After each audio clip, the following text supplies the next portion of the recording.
As creatives and artists out in the world, we often find it very difficult to put ourselves out there, to put our work out there. We often hold back more than we should. This book, Show Your Work by Austin Kleon, really gave me perspective on why it's so important as a creative professional to share your work, not just to get discovered as an artist, for example, but also to build a community around what you love and find people who love the same things that you do. In today's video, I'm going to be breaking down all my learnings from this book. And even if you're not somebody who identifies as being a creative professional per se, there's lots to learn from this book, so stick around. Hi and welcome back to the channel. My name is Shivani and I'm an artist and entrepreneur based in the sunny city of Chennai in the south of India. On my channel so far, I've mostly spoken about art and specifically about gouache, but I've been meaning to talk more about building a creative business as such. So today's video is going to be more in that direction. Productivity and marketing as a creative are two topics that I'm heavily interested in, and I read a lot of books in that domain as well. So my Instagram, I'm adding the poll results here. My Instagram audience thought I should definitely go ahead and do a book review on my YouTube channel. So I'm trying it out today. I hope this works out and I hope you guys enjoy it. I follow a YouTuber called Ali Abdal. I've been following him for many months now, and it's through him that I discovered this book, and it came highly recommended by him. So I thought I should definitely check it out. It's one of the books that he says changed his life. So I wanted to see what it's about, and I think definitely the book was great. And I love that it's a really small book. It's literally like you can read it in an hour if you want to, but I wanted to space it out and absorb what I was reading, so I read it across a few days. But definitely a short read, and it's got some beautiful illustrations and things like that. That's why I normally buy my books on the Kindle, but I thought this one I should definitely have a physical copy of it. So yeah. So the book is broken down into 10 different sections, and I'm going to be sharing my top learnings from each of those sections. So let's get started. So the main premise of the book is that there is a new way of operating now as a professional. It's not just enough to create great work, you also have to be findable. You can't expect that people are going to come out and find you. So sharing your process really helps that and helps you attract others. The first chapter says you don't have to be a genius. Now that may seem a little counterintuitive, but it makes a lot of sense, and the way the author has explained it is that sometimes a fellow pupil is more equipped to teach something to another pupil than a master is, because the master is so far along on his journey. It's been so long since he was a beginner that he finds it difficult to understand the challenges of a beginner, whereas a fellow pupil has been in your shoes just one step ago. Therefore, he can explain it to you much better. For there's a lot of value in just being an amateur, and no matter where you are in your process and no matter where you are in your journey, whatever you have to share can definitely help other people. You don't have to be somebody who's figured everything out for you to be helping other people. You can share whatever you know now, and there are always people who are just a few steps behind you who can learn from what you share. The second point is think process, not product, and I love this one. This tells you to become a documentarian of everything that you do and to show people not just the finished product, but your entire process. So take people behind the scenes. People want to know the maker. People want to know what work goes into creating what you create, and by making other people a part of your creative process and showing them your journey, you're also connecting with them on a much deeper level, which is something that's so essential in today's day and age. The third one is share something small every day. Now again, this is something that I have started seeing a lot of value in. I know that this is a little controversial because a lot of people feel like they don't want to be on social media of any kind every single day. For some people, it's a mental health issue as well. So I completely get that. Of course, you shouldn't be doing it if it's affecting you in any way. But you can also think about other platforms such as blogging, writing, journaling, and Twitter, even if you just want to share your thoughts, things like that. And if you don't want to do it every day, you can figure out a frequency that works for you. But I think the main point of this is be consistent and to keep sharing something small. And small is the key word there. Again, it does not have to be a masterpiece.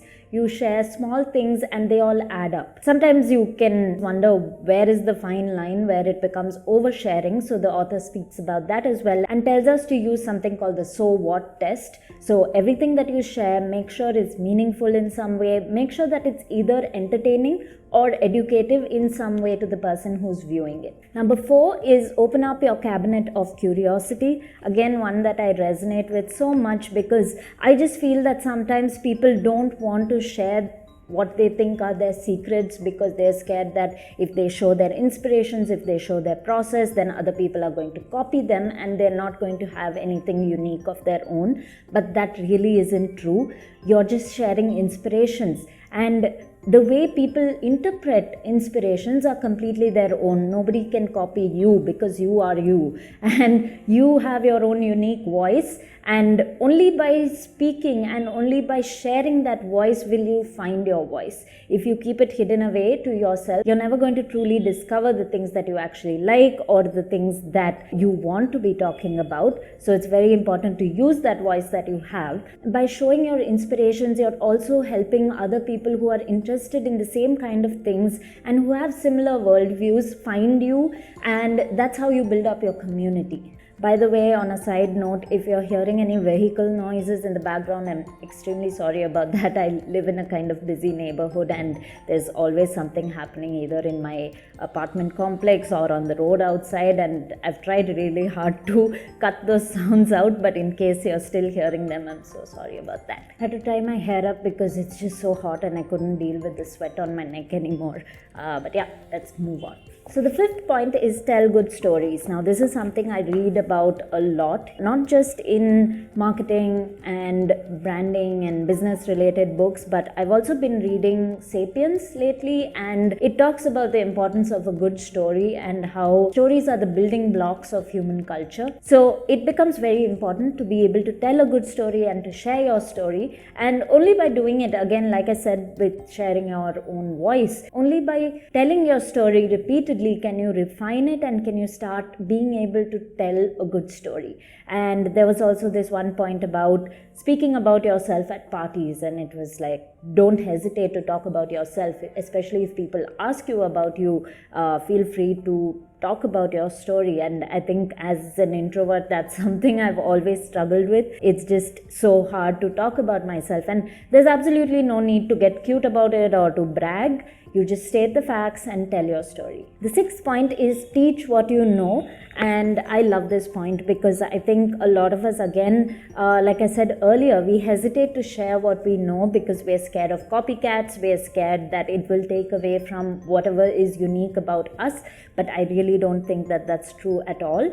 By teaching people, in fact, you learn more, because I have lately, especially since January when I launched my YouTube channel and my Skillshare class as well, so I'm leaving that link in the description, I realized that in the process of teaching people, I learned so much more about my own art and about gouache as a medium, because I had to do more research. I had to go deeper. Sometimes there are things we take for granted because we do things a certain way and then we just do it. We don't really think about why we're doing it. Whereas when you have to teach somebody, you have to anticipate questions and you have to be able to explain to them what exactly you're doing, and that itself teaches you so much more about your own process. And also this helps people connect with you, and it again helps with building your community and your tribe. So the 7th point is don't turn into human spam, which tells you basically to shut up and listen and to not just keep talking about yourself and only be concerned about yourself.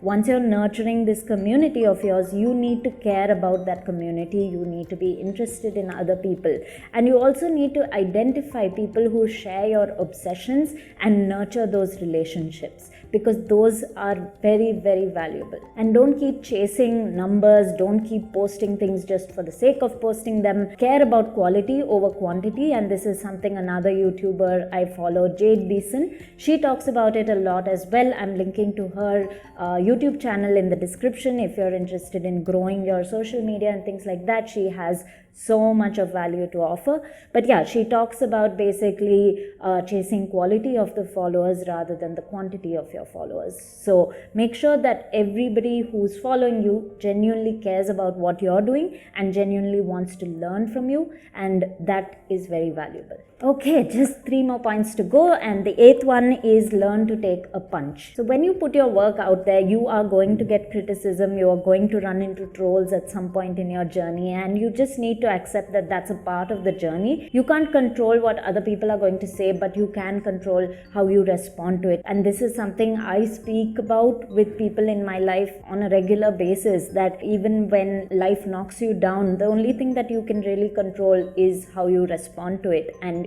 that is something nobody can really take away from you. Okay, now 9th point is sell out. So we need to get over our idea of the starving artist, the romanticized idea of the starving artist, and we need to realize that there's nothing wrong or evil about money. We need to charge for our work in order to make a living and to be able to put out more generous work into this world. None of us can just keep supplying free content into the world. Charging money for stuff doesn't hamper your creativity, and it's just a natural part of the process. It's something that we have to do, and it's something that helps fuel our future work as well. And 2 points that really resonated with me in this chapter. One was keep a mailing list. So that's something I have placed a lot of importance on in the recent past. And by the way, if you want to join my mailing list, the link is in the description. I send out some really interesting mailers every single week. And the second is pay it forward. So when you see a bit of success in your work, never hesitate to help. Firstly, help out people who are a little earlier in the journey and they need your help. And secondly, help people who helped you on your journey as well. If you find some connections that you think might be helpful for them, pass it along and send opportunities their way, and that's always going to be appreciated. Now the final point is stick around. So yeah, all of this that we spoke about, all of this is very tough work. It cannot be taken lightly, and there are days when you're going to feel like giving up. I have felt like that many times, but the important thing is to stick around, to not quit, and to keep showing up, to keep doing your work, and to keep sharing. And there was this one line that I really liked that says, you can't count on success, you can only leave open the possibility for it and be ready to jump on it and take the ride when it comes for you. And I think that's so meaningful. And this chapter also talks about taking practical sabbaticals. So whether that's once a week, once a month, whatever it is for you, when you need to recharge, be sure to give yourself that break, because it is essential and it helps fuel your creative work as well. So that's my review of Show Your Work. I really enjoyed the book. I think it's something I'm going to be referring to multiple times in the future. Let me know if you've read it, what your thoughts are, and if you haven't read it, is it something that you're going to be reading? Reply yes in the comments if it's something that you're going to be thinking of picking up. I'm linking to the book in the description as well. If you want to know more about my art and gouache courses, like I said, the Skillshare link is in the description. I'm also linking to my gouache playlist up here. And if you enjoyed this, I think you should definitely check out a couple of other videos on my channel, which I'm going to be linking to over here. I'll see you guys in the next one. Bye.